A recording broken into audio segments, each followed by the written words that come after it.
Hey everyone, and welcome to the Pisgah Podcast. We are your hosts. I'm Mangler, and that is Drew, and you are listening to Pisgah. We're coming to you live from the 8th and final climb on Kitsuma.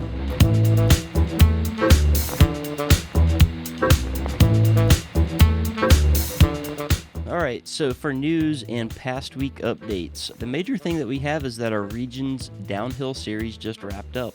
The Downhill Southeast series draws people from all over, but it kind of highlights the fact that we have some World Cup talent and a vibrant regional downhill scene here. There's a lot of categories to cover here with a lot of participants, so I'm just going to highlight a few of the Pro/Cat 1 overalls because the overall results tell a fuller story about, what's going on with these categories.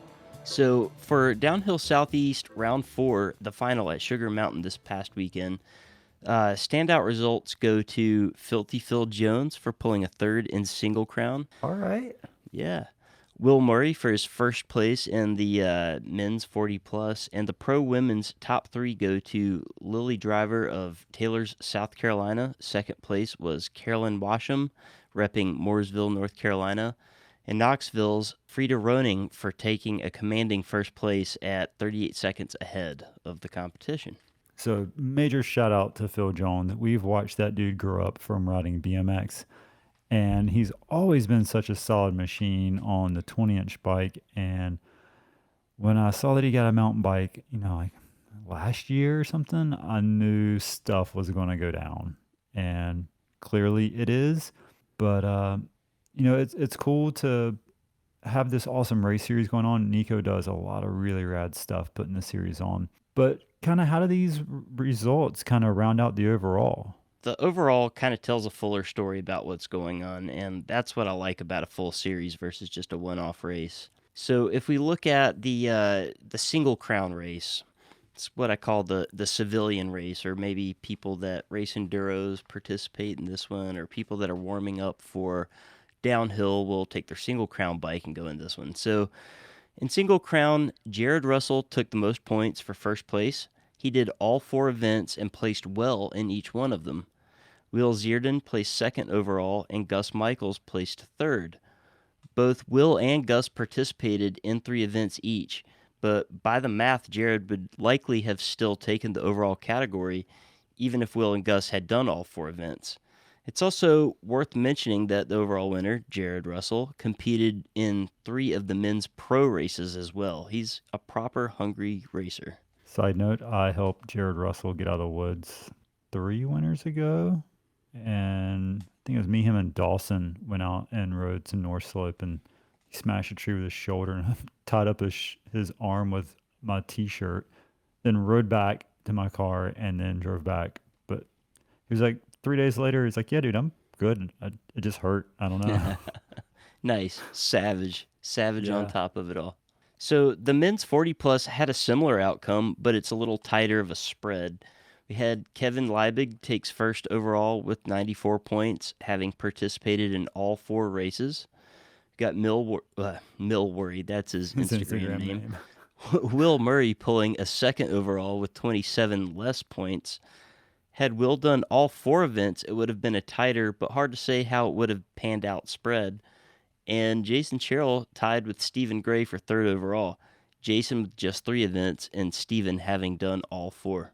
And Jason Sherrill, another BMX from the Charlotte area dude, popping up on some podiums. Yeah, absolutely. He's BMX racing legend from the Piedmont area. Mm-hmm.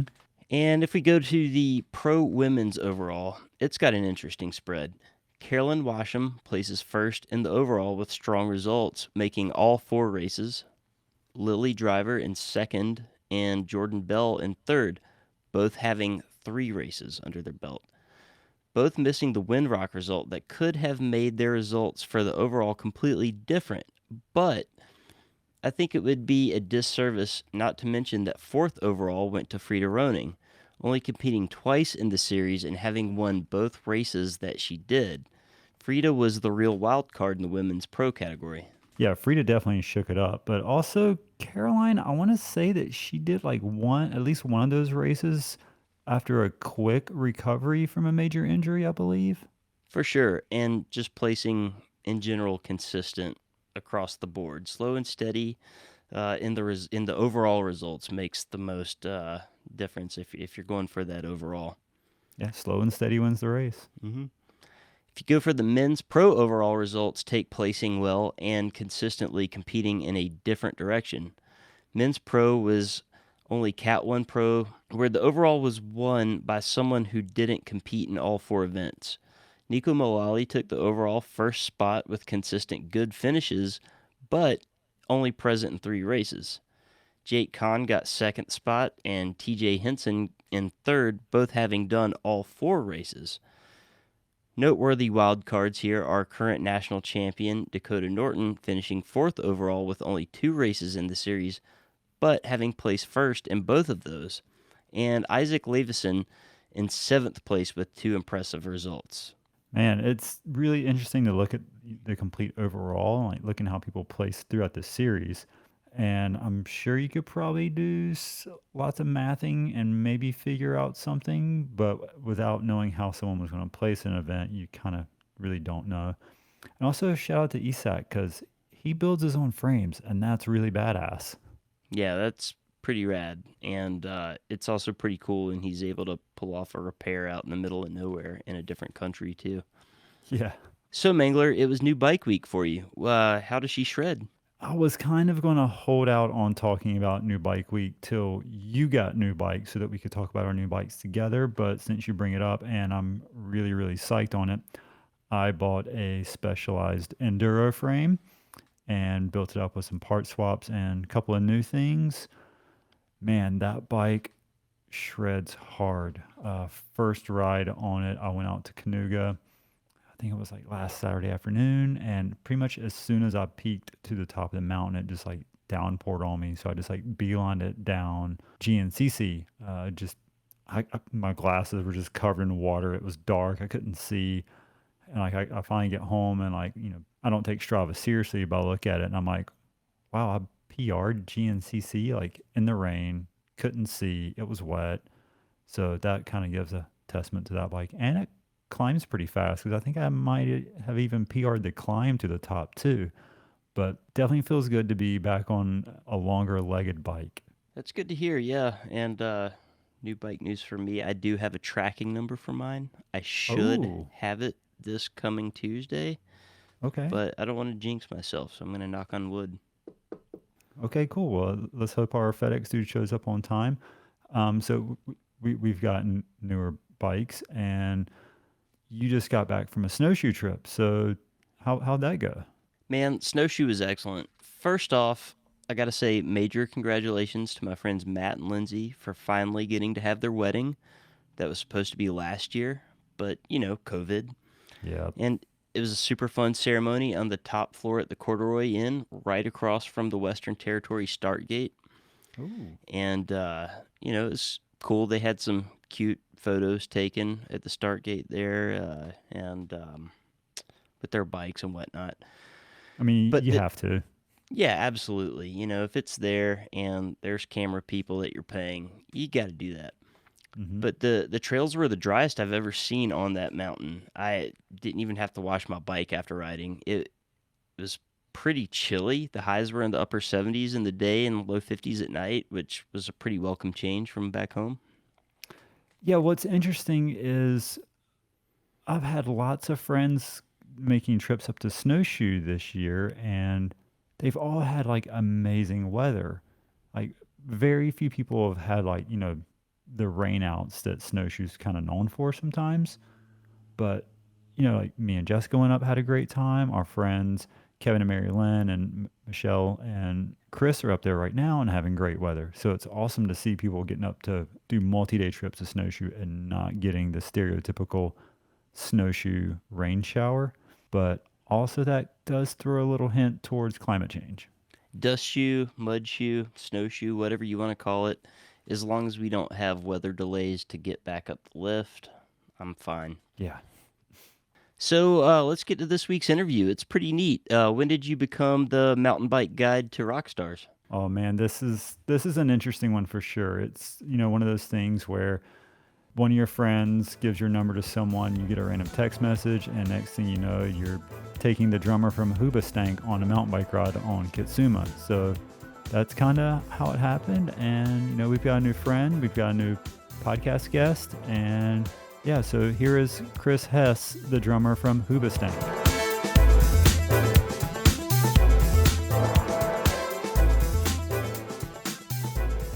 Yeah, so we're here at Kitsuma Trailhead. It's literally right beside the interstate.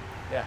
So yeah, this is a common ride for a lot of East Asheville or Asheville locals, especially summertime after work rips. It's kind of one of your best bang for your bucks. Yeah. When it comes to like getting a good after work rip.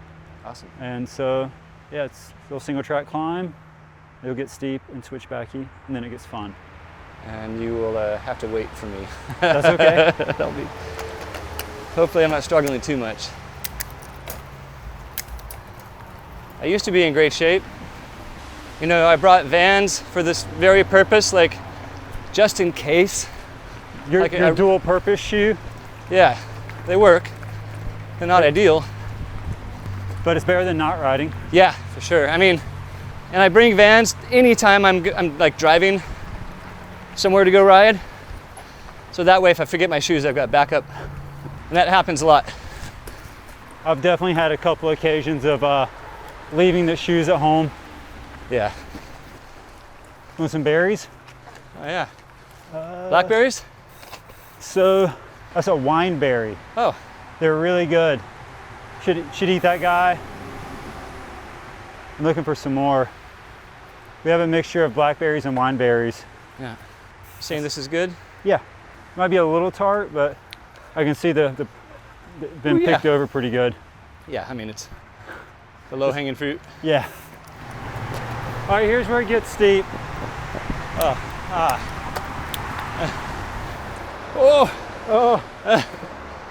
You have a 34 chainring? Maybe it's the 32. Okay. I got a 30 on mine. I'm not gonna lie, I was looking for another gear. So that was most of the steepness. Sweet. There's a couple of small pitches, but All right. just a couple more switchbacks. I'm still alive. And it feels real nice in the woods today. Yeah, it's actually perfect. Here's a cool overlook. All right. Oh yeah. So this is looking back towards Black Mountain. So where your venue at is like, if you look at the highway where it bends, Yep. it's just like just over that pocket right there. That's where you guys are shredding tonight. You good? Yeah. Yeah. So we're gonna scoot down that trail right there. Oh, okay. It's like a good little landing pad. Okay. This will be our first kind of short downhill, but it's fast, flowy. It's a little dry, so some of the corners are gonna be loose. Okay. That's probably like, that's pretty much most of it. And then like it'll rip down, and then it's like a punchy climb up. Do I need my glasses? I mean, that'll be all right. All right. Better than eating dust. Yeah. You good? Yeah. All right. Awesome. It's not every day you get a random text message from the drummer of a band that sold over 10 million albums globally wanting to ride bikes. But here we are, doing a Kitsuma lap before a Hoobastank show in Black Mountain.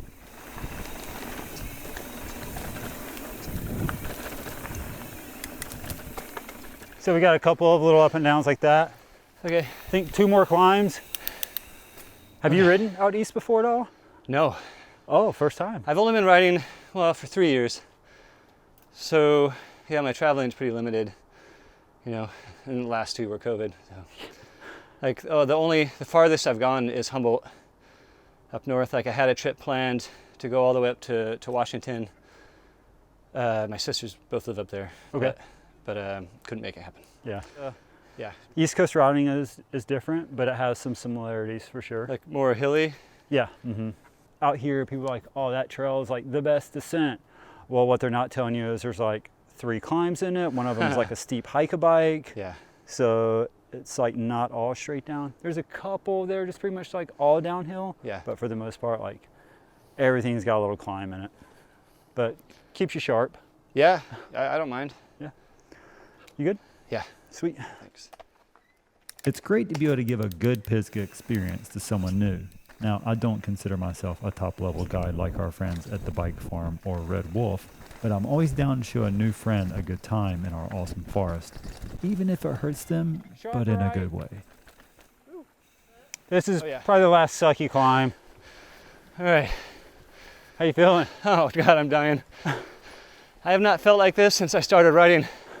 Damn, Chris. We're here. Oh my God, that hurts. In a good way, though? Yeah. How many more days do you guys have on the road? 10 more. Then we've got a month and a half off, and then we do another like 6 weeks, or September and October. Is that tour taking you anywhere cool? Idaho and Colorado. Okay. I don't know that it's worth bringing a bike for just those two. Just one stop in Idaho? Like Boise? Yeah, it'd be just like here. I don't think it's Boise. It's probably close to Boise though. One day in each? Yeah. Well, bring your climbing legs for Colorado. Yeah. Oh, because it's high elevation. Oh, yeah. Shit. Yeah, no, I went to e-bike for that. How long have you been on tour so far? Just about a month. Whew. And is it a show every night? No, it's like 5 shows a week. Okay. So we usually have, or sometimes less, like 5 or 6. Like we've had a few stretches where it's like 5 or 6 in a row and then a day off, and then then one show and then a day off. Or it's pretty sporadic. Yeah, it just depends on the schedule and how far away the city is. Depends on the drive to the next town, basically. Yeah. And you guys, where'd you guys play last night? Maryland? Yeah, Ocean City. Ocean City? Okay. So the road that you hear Uh-huh. is you drove up that on your Okay. way into town. Oh, okay. Yeah. Want to go down some hills some more? Yeah. Cool. It'll be kind of just like that, ripping downhill, and then it'll be like a little bit of a traverse climb. Once we get on that climb, eventually we'll like fork left and go away from the highway. It's kind of cool because like it just kind of gets quiet. Nice. You like the highway noise just disappears and you're just like ripping through the forest. Awesome. Yeah. All right. That is the thing I like the most about mountain bikes, is that almost everybody's cool. Yeah. You know? Yeah, it's like, it's pretty rare that you meet a dickhead on the trail.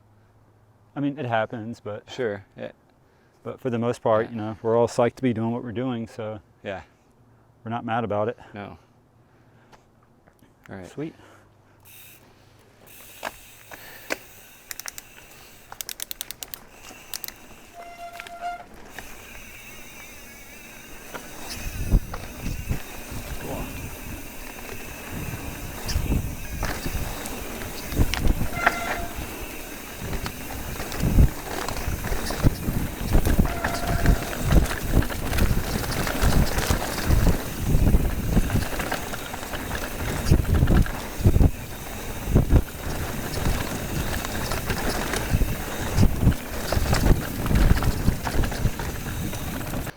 This is a rad trail. Yeah, dude. This is fun. Perfect.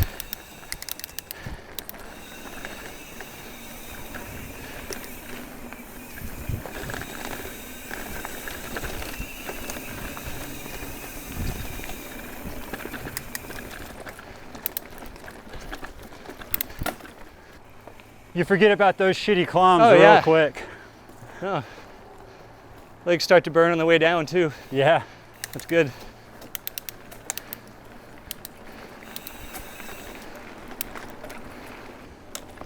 Uh-oh. What's I up? just lost the dropper lever. Looks like it snapped. Oh shit. Oh, the cable broke. Hey, dude, I'm sorry. Oh, it's all right. We can pull the cable out and then actuate the dropper from the bottom. Yeah. Yeah, we'll do that. Right Okay, is that how much more do we have to go down? quick. We're pretty much on the descent. Oh, okay. Yeah, Oh, so this is like the start of the descent? pretty much, yeah. Oh, shit. Yeah. Yeah, if you don't mind. Yeah, I'm sorry, man. We'll get it dialed in. Okay. Actually, if you can pull on the lever. Okay. Ready? Okay, let go. Sweet. Yes. Get in there. All right, then we can re-actuate it with this when we get at the bottom. Okay. And I'll put this in my pocket. Cool. And quick trail side Yeah, dial thank you. in there. Sorry for breaking your bike. That's okay. And we are good to go. Sweet. Maybe that cable broke. I mean, Yeah, it's odd. I wonder if it was at an angle, because, you know, it felt like I had to push it really far before it started to actuate. okay, so it might have just So- been fraying over time. Yeah. Damn drummers beating on my stuff. Right. Sorry, You good? man. Yeah.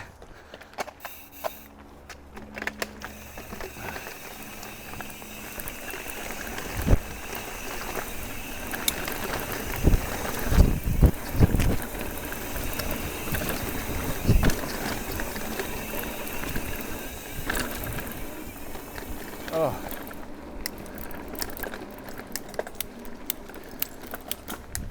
We got this little false flat climb, but this is pretty much it. You're gonna stand with me? Yep, I am. All right. We're in this together, Chris. All right. Yep. Hard right. Oh, nice.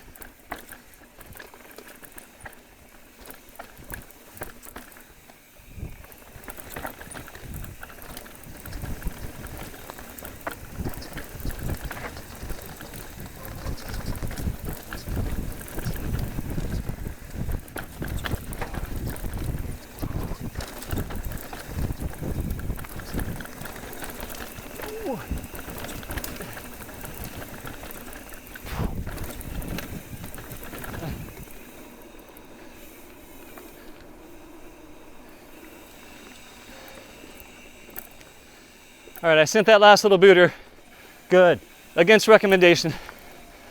I mean, not really a sin, but I went off it. Awesome.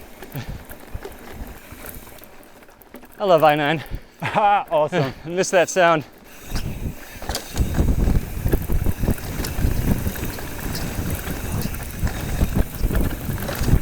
Oh. About to have to sit down just to rest my legs. Oh, that's good stuff. Yeah. It is quiet. You get over here in this pocket, you don't hear anything. Just my sound of my ears ringing. It's cool to hear you say you're a fan of I-9. A lot of West Coast people just don't jive with it for some reason. Why? The sound, or? I guess the type of riding on the West Coast, like the engagement Yeah. and stuff like that, like they don't see a need for it maybe. Huh. And then sometimes the sounds. But if you're in a hiker heavy area, like the sound kind of helps. Totally. Yeah, I hate wearing a bell. Yeah. Yeah, I like the sound.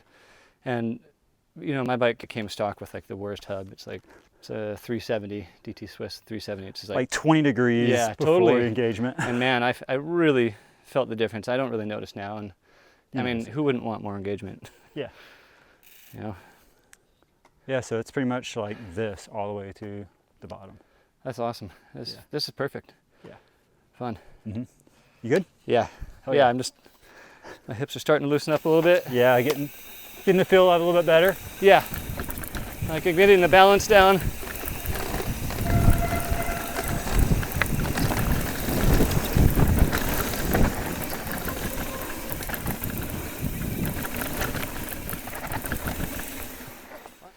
Yeah, so this is like Old Fort picnic area, and Katsuma kind of drops down into it. So there's more trail, or is this the No, bottom? this is the bottom, and this is also a parking access point if you were to want to ride this trail from the bottom. So depending on where you came from, Yeah. you could start here, pedal up, and then end with the downhill. But Got it. most people coming from Asheville park at the top. I'm then- surprised by that, actually. Like, I'm used to just, you know, climb and then your dessert.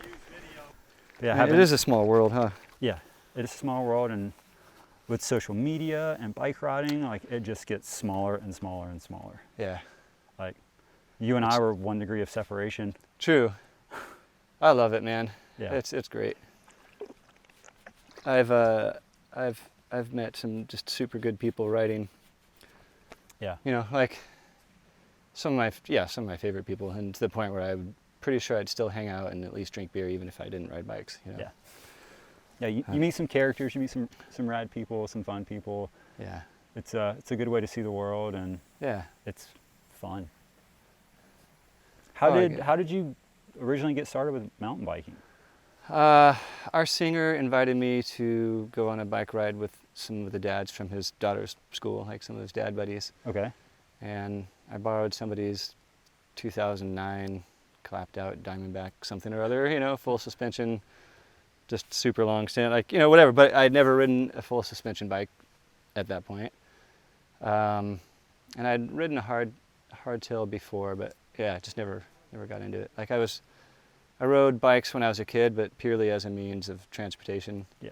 Because, you know, Arcata is a very hilly town, and I lived kind of up at the top of a hill, and I needed gears. So it wasn't like jumping BMX or anything. Yeah. Anyway, so went for a ride with our singer and some of his buds. Really enjoyed it. Went on a couple more rides, and I have another good friend who's ridden, you know, his whole life. I'm asking him, so will $700 get me a good bike? Oh, those You questions. know? Yep. Uh-huh. He's like, no. He's like, I'm like, okay, and I'm just like supremely cheap. I hate spending money, you know. So I spent $1,200, got a 2014 Giant Trance. This is 3 years ago. Rode it for about 3 months, and rode every day, just fucking loved it, you know. Got the bug, rode it for 3 months. Made the mistake of riding someone else's carbon bike, you know, and it was it was newer and more slack and everything. It was an intense tracer. So I found one of those, bought one of those for a couple grand, and then rode that for another 6 months. And then rode another nice bike. And then the Orbea Rayon came out, and I bought one of those, you know, rode that for a year, and then I got the Enduro. So your singer, does he still ride much? No. No. No, it's funny because he went out and dropped $2,000 right away on, like, you know, a felt, like a carbon, you know, felt, something or other. It's like brand new, still had all the like plastic on it and stuff. Mm-hmm. And he's ridden that thing, I think, 5 times in, you know, the last 3 years, including like just on bike rides with his kids and stuff. But I love it. Like, I've always been somewhat of adrenaline junkie, you know. Okay. And before bikes, it was motorcycles, like street bikes. Like I used to do track days and do amateur races and stuff. So you had some two-wheel experience coming to mountain bikes? On motorcycles. Yeah. Street, yeah, which is different. I mean, Way different. but you know, yeah, I think it does.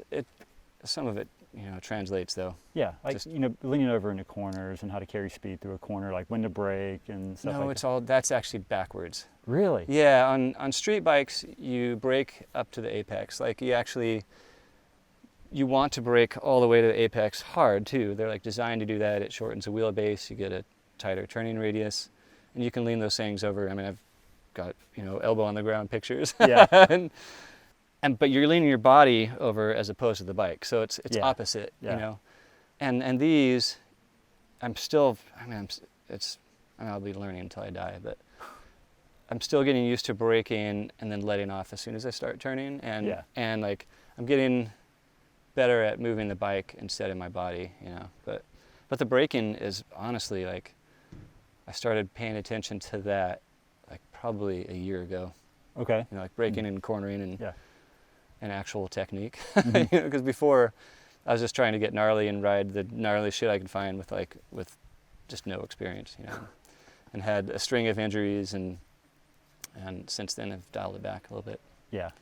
You got to figure out where the edge is to pull it back sometimes. Yeah, and you know, it's like once you hurt yourself good a couple of times, I don't know, it's like, You figure out what the risk versus reward is. yeah, it's like, okay, this is real, because, you know, I was riding Simi a lot. Like, Simi's the gnarly stuff. That's my down there. favorite spot to ride in. It is. It's Southern mine too, California. although it's thrashed right now. Oh, I bet so.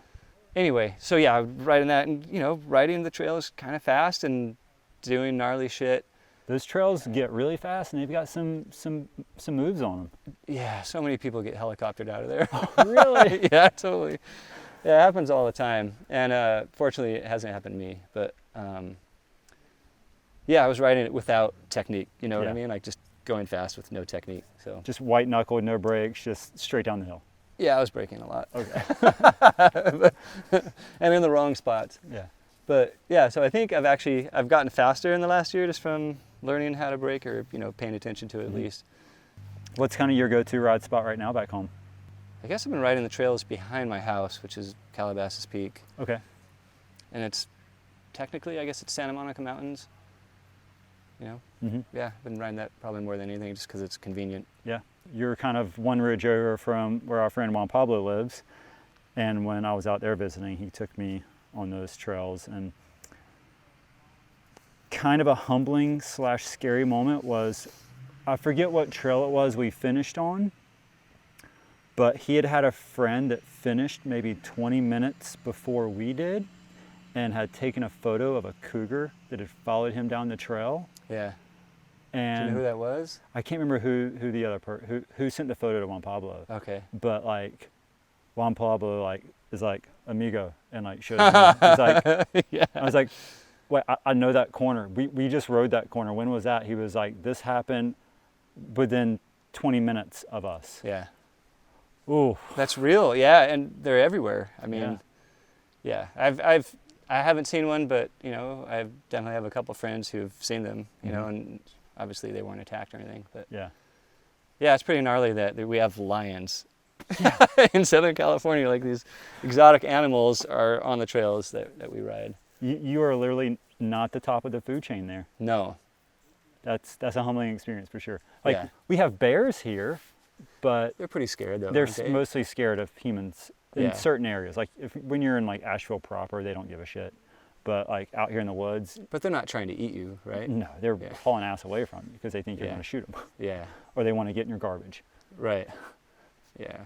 So talk to me about this tour you're on right now. We're on tour with Everclear, Living Color, and Wheatus. We've been out since we flew out June 29th, Okay. and we'll be out until August 1st. And then we have like a little over a month off, and then we go back and do another 6 weeks. With the same bands? Yeah, same bands. Honestly, same areas. We kind of just keep crisscrossing the South and Midwest because the places that are open and seem to be having shows. You know. Yeah. So this is your first tour from like, Yeah, the COVID it's opening been our first show. Well, actually, that's not true. We did 2 one-offs in Texas in June. Like we just flew out, up. Mhm. played a show, go home, and then a week later did another one. And up to that point, we hadn't played together at all, like even rehearsed in 18 months. Wow. Yeah, and like I literally probably played my drums, 5 or 6 times in that year and a half span. So did you just But- come out off the couch cold to play those shows in Texas pretty much? No, we rehearsed a few times Okay. before we came out, and before the Texas shows. Our bass player lives in Vegas, so it's not as convenient. You know, we can't get together Yeah. a ton, but he came out, for I think 3 or 4 practices. Okay. But like our first, we've been a band for 27 years, I think, if not more. And you're one of the See. original members, right? Yeah, Yeah. I'm original. And all of us are original except for the bass player, but he's been with us since 2009. So it's like, So it's, yeah. It's been a um, while. yeah, we've been playing some of the songs for 20 years. Yeah. So we got back in rehearsal, and to be honest, the first rehearsal could have been a show, and nobody would have known otherwise. We played fine. Sounds like you guys are pretty dialed. Yeah, and it's kind of an eye opener because we're always cautious. We always just rehearse just to make sure. But this time it was like 4 or 5 rehearsals. We might have rehearsed once without Jesse just to get some stamina going. Yeah. And stamina is the main thing for these That's shows. what I was about It's to like, ask about. Is like, how is your stamina? Because it's pretty taxing to play a full set. Well, fortunately, we're not the headliners, so we're only Okay. doing a 40-minute set. Okay. Yeah, us and Living Color 40 minutes, and Wheatus too, and then Everclear do, I think, an hour, maybe an hour and 10 or something. Mm-hmm. Normally, like the Texas shows were an hour and 10 minutes. So you guys were like headlining those? Yeah. Okay. Yeah. So yeah, the hardest thing is just holding onto the drumsticks. But here's where the bike riding comes in, and it's not. They're similar muscles just to holding onto the handlebars, even though I'm not gripping the handlebars tight. But I also have a pretty loose grip on my sticks. But I Are don't you know. losing sticks a lot? I haven't. Okay. good. Surprisingly, knock on wood. Yeah. I haven't lost any sticks actually, which is pretty uncommon. Usually I drop one a show at least. It just goes flying. It gets sweaty or something. Yeah, I don't know. It takes a few shows and then you're back in it. Yeah. 40 minutes of hard work. Yeah, and that's it's actually really wonderful to play a short set like that. Yeah. and to be, a support band, not the headliners, because you go in, play all of our favorite songs, like, what we consider to be a pretty strong set, and then we get out. So we're just like boom, boom, boom, boom, boom, and we're done. And we're back, eating sandwiches and playing video games. How's tour bus life? It's fine. Of course, you've been doing it for a while now. Yeah, 20 plus years. Yeah. Yeah, you get used to it. There's 8 of us on our bus, which isn't too bad. They can hold as many as 12, Whew. which would just suck. But we make a point to hire really good people. Like our crew are just like family. Everybody's really mellow. Everybody's pretty clean and, mature. So it's not like, Dumb shit going on. Yeah. Because that gets past that old stage. really. Yeah, we're too old, to deal with that kind of shit. Yeah. So How does your drumming stamina cross over to bike riding? It doesn't at all today. I mean, this is gonna be all breathing, like me just suffering. I swear I haven't felt like that in a long time. How long has it been since you've ridden? It's been a month since I've ridden, Okay. which isn't bad, but I've literally just been sitting on my ass all day. Like, I think I've gone for a couple runs, but they've just been spread out, and a few walks, and that's it. So otherwise, I'm just sitting there eating M&Ms and, and hot dogs, and So just kind of let myself go. it kind of sounds like you guys don't have the best meals prepared on the bus. No, I could if I wanted to eat a lot better. I mean, we have a refrigerator, and we have a little Foreman grill, microwave and stuff. But I don't know. It's a month. Yeah. I figure I'll be good when I get home. Yeah. Get back on my e-bike. Yeah. Oh man. Because I think it's after 2 weeks of not riding, it like a week is knocks you down a little bit. Yeah. But then 2 weeks knocks you down a lot. It's amazing how fast it goes away, and not just the stamina for me, but even just feeling comfortable on the bike. Like even just going down this stuff, it took me half the ride to actually feel like I was moving my hips, and granted I'm on a different bike too. Yeah. But it takes a while for me at least to get comfortable again. Mm-hmm. I think the longest I've gone, being on a show, was 6 weeks. But me being on a show is a lot different than you being on a show, because Well, you work a lot harder. yeah.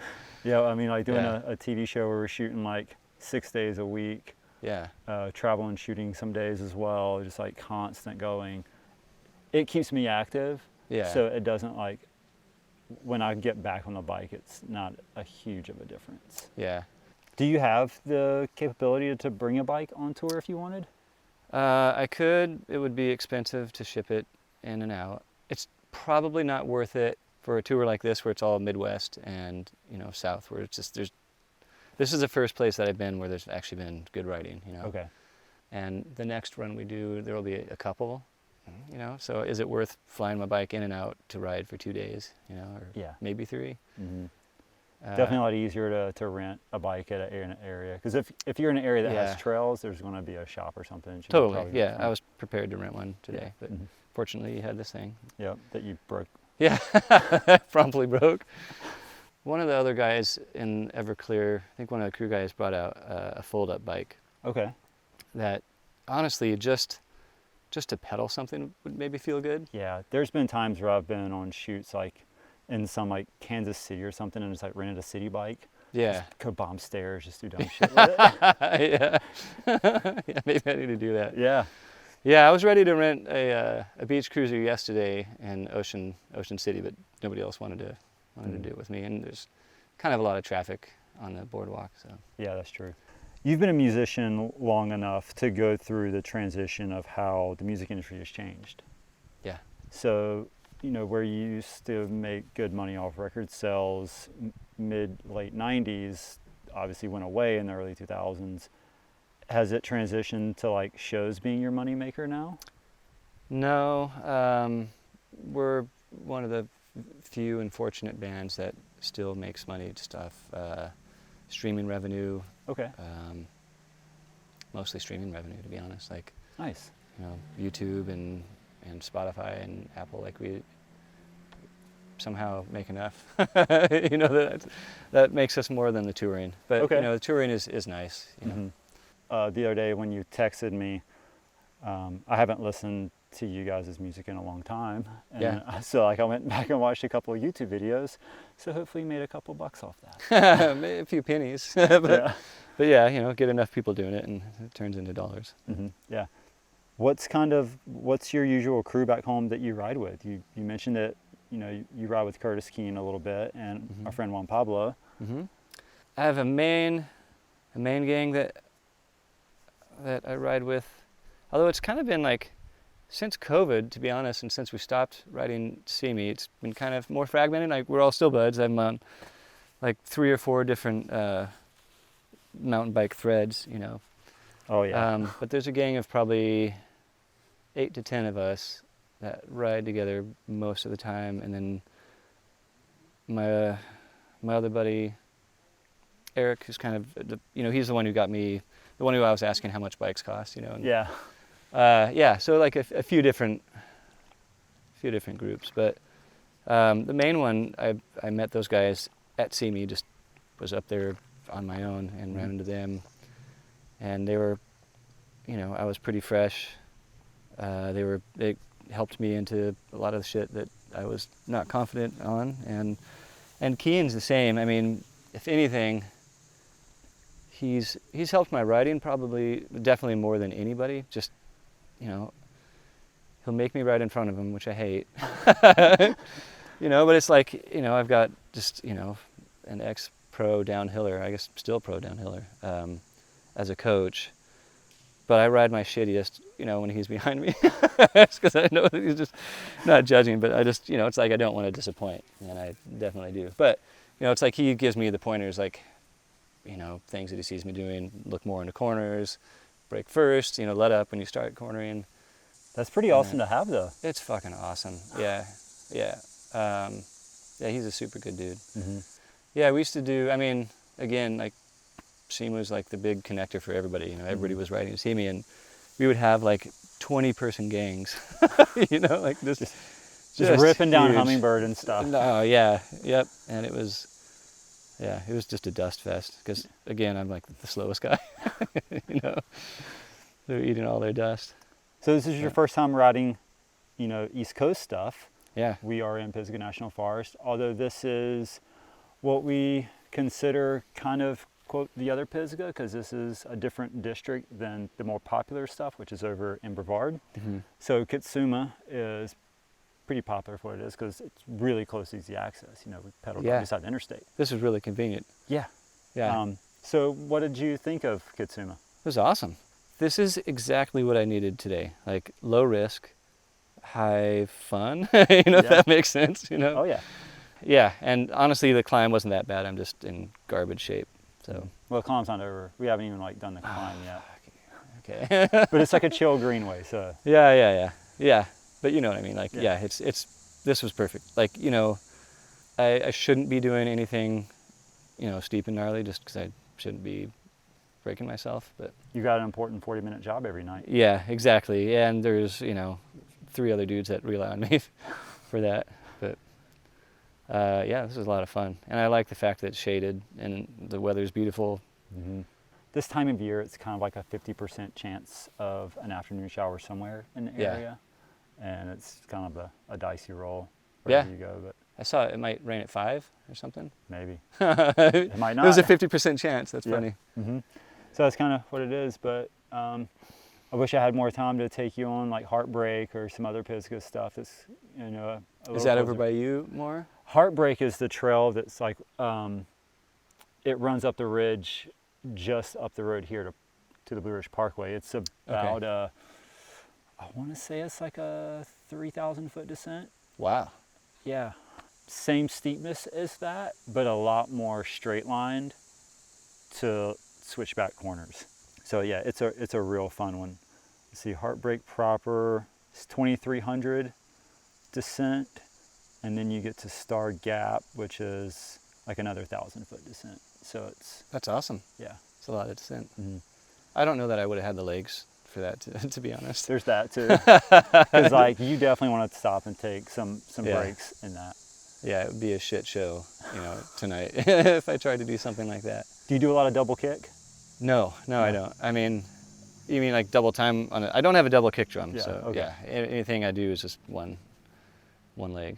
But yeah, it'd be interesting to see how I feel tonight, because I feel fine now. Yeah. But we still have to climb back up. Yeah, we still have to climb back up, but it's a chill climb. That's good.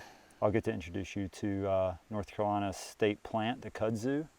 It's an invasive species. Oh, really? It just covers everything. Yeah, we have mustard grass, Okay. and that does the same, and it sucks because it's a bitch to cut down. And Yeah. our trails are overrun with it. Mm-hmm. Yeah, awesome. I guess we should start making our way back up the hill. We're going That way. left again. All right.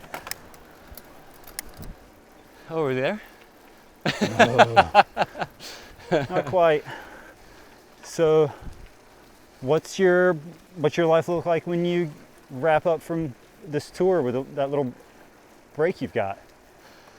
Well, we have 2 weeks before the kids start school, And and we'll be going back to full-time in-person school, which, we only had about 2 months of that last year at the end of the year, and it was only for 3 hours each, but okay.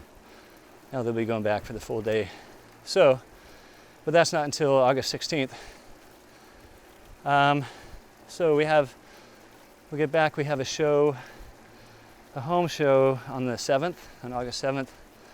The day after that, we leave for a camping trip up above Mammoth. Ooh, nice. After that, I have a site booked for you've been to Sky Park? No. Up in Arrowhead, it's like a bike park. Okay. Small jumps, like really good for kids, and I enjoy it as well. It's just fun. Just go up there on the e-bike and rip a bunch of laps. But they have a great RV park across the way. Okay. So I have a site booked, and I was going to take the kids, but I think my wife has to work So? that whole weekend. So yeah, I know, right? Yeah, exactly. So it probably will just be me and the kids, and my buddy from high school was going to come up too, but he just canceled. So It's like dad trip with the kids. possibly, I don't know if they'll get bored. My son will want to ride all day. Yeah. My daughter probably has 2 hours in her. Okay. So I kind of need to go with someone else that has kids. To kind of so I can cross pawn them entertain. off. Yeah. How old are your kids? I've got 9-year-old twins. Oh, wow. Yeah, boy, girl. So it's kind of what's nice about a Kitsuma lap is you can't see it now, but the ridge is like right there. All right. You'll see it up here. And then the highway's on the other side? Yep. Cool. So that ridge is what we rode. Oh, no shit. Yeah. We rode across it. We rode across it, and then we kind of like forked off of it. Yeah. This is cool. Yeah, it's a cool section, cool little ride. If it was any steeper, I'd be bummed. Yeah. You told me you had a time window, you hadn't been on the bike much. It's like, Kitsuma lap's perfect. Yeah. Yep. Yeah, good call. So here's a cool overlook. There used to be like a hotel here. You want a bar or waffle? Yeah, actually, that'd be great. They'll be slightly warmed up. Yeah. So we go up and over the ridge, or we kind of snake back around? You kind of go around it. Man, look at that stuff. Take some home, plant it in your yard. You're a professional musician. What led you into going down that path? I don't know. Is You it know like what's funny? I'm like, I have wanted to be a musician my entire life. So when I was a kid, I used to play air guitar in the mirror like Oh, a young kid, what kid didn't? right? And Be on shit like their yeah, drums? yeah. It was always guitar. I didn't start playing drums until I was in middle school. Okay. Because Why drums? I was kind of bored of piano and guitar. Okay. Yeah, my dad was a drummer. I thought, well, I'll try drums, because the band director came around in 5th grade. That's cool. I was recruiting people. So yeah, I played piano from like 5 to probably 13 or something. So for some hippie parents, you've got some classical music training. Yeah, I don't know if it's classical. Yeah, I mean, my dad is still a musician, but never really did anything with it. Mm-hmm. My mom and stepdad, both musicians. Same though, like Practicing but- musicians just enjoy it as their Yeah. art form. Yeah, and we were just surrounded by music all Yeah. the time. So, and our kids are too now, and they gravitate towards it. Never What's- pushed them, but What's interesting is my dad was a musician, and he got me a drum set when I was like 5 or 6, and of course I love beating on them. yeah, And he taught me like some proper technique and stuff. But honestly, like the music thing never clicked with me.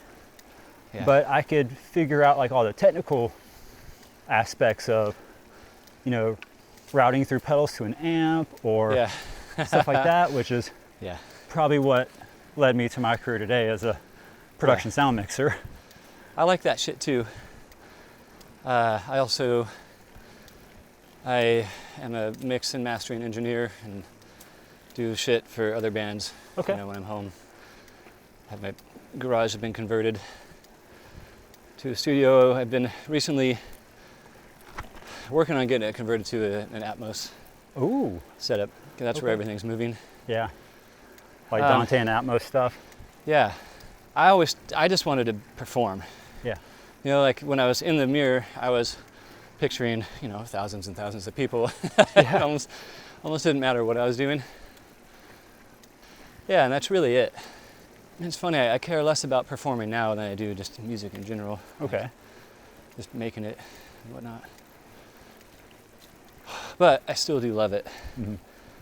Were your parents supportive of you pursuing to be in a rock band, to be a rock star? Yeah, my mom was extremely supportive.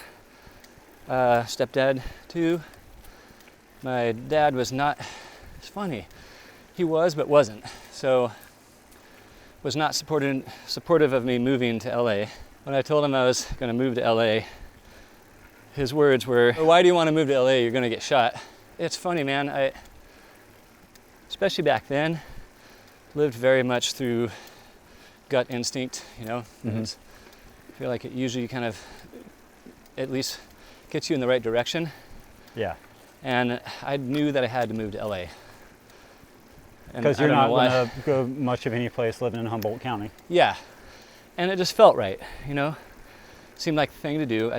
Didn't know anybody down there. Oh, so you just moved there blind, basically. I did.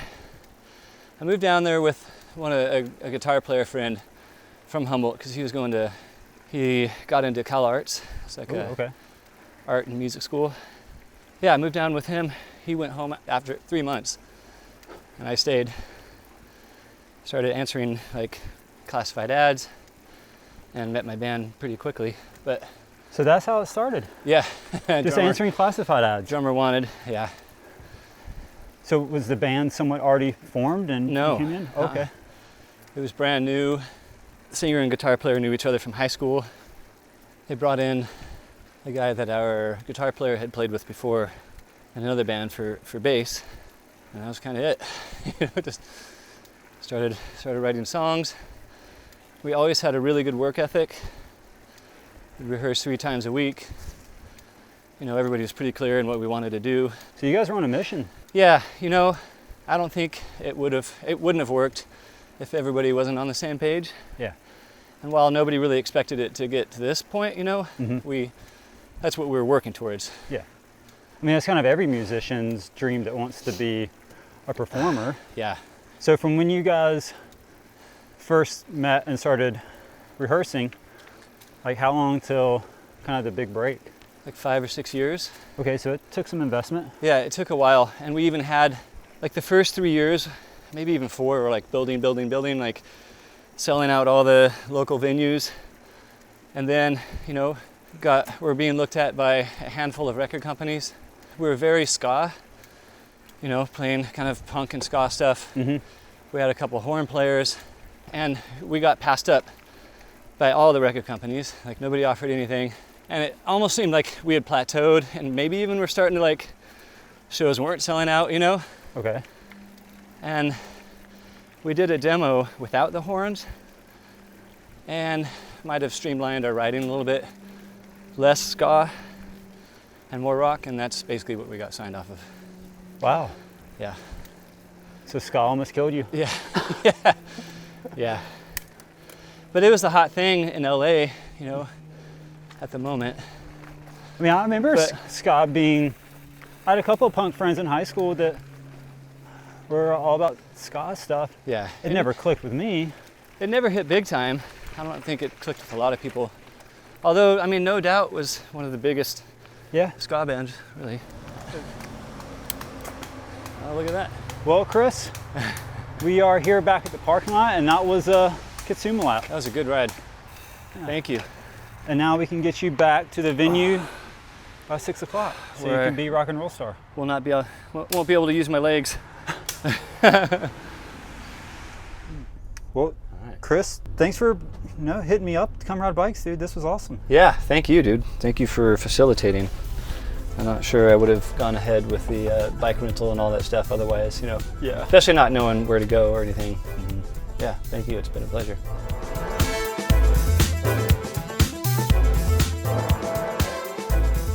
I'm glad he got to experience some Western North Carolina riding. It's a bummer he had a mechanical with that dropper post, but, you know, mechanicals are as part of a Pisgah ride as anything. And, you know, I'm glad a rock star can also understand and respect that mountain bikes are expensive. But I'm also kind of shocked that their band started as a ska ensemble. When Chris had first messaged me and agreed to, do the podcast with us, I was like, oh, I guess I probably need to learn a little more history about their band. And, discovered that, they had some ska stuff. And then, he mentioned it in the interview. As far as his mechanical goes, I don't know if yeah, the mechanical happened to him, but it was my bike. So it's kind of, I had to fix it. So it's kind of a team mechanical, but we muscled through and had a good time. So it worked out well. Adapt, overcome, improvise, I think is the way it goes. Oh, yeah. So, have you looked at the weather for this coming week? Of course I have. And wrapping up this week, we're going to have some cooler temps. Saturday is showing a chance of thunderstorms, and then it warms back up next week with, of course, chances of afternoon storms increasing. But, it is Pisgah weather, so just as long as you know that at any point in time you can get rained on, you're good. Yeah, I'm used to it by now. Once you get, wet from sweat or from rain or whatever, once you're wet. So a little rain doesn't hurt. Definitely not. Well, guys, that is a wrap on this week's episode. And as always, you can find us on social media. Just search Pisgah Podcast. And we've got shirts for sale with $5 going to Pisgah area Sorba. And they come with a free sticker pack and a fancy new Pisgah Podcast koozie. Just hit up pisgahpodcast.bigcartel.com, place your order, $5 goes Pisgah area Sorba, and you get some extra swag with it.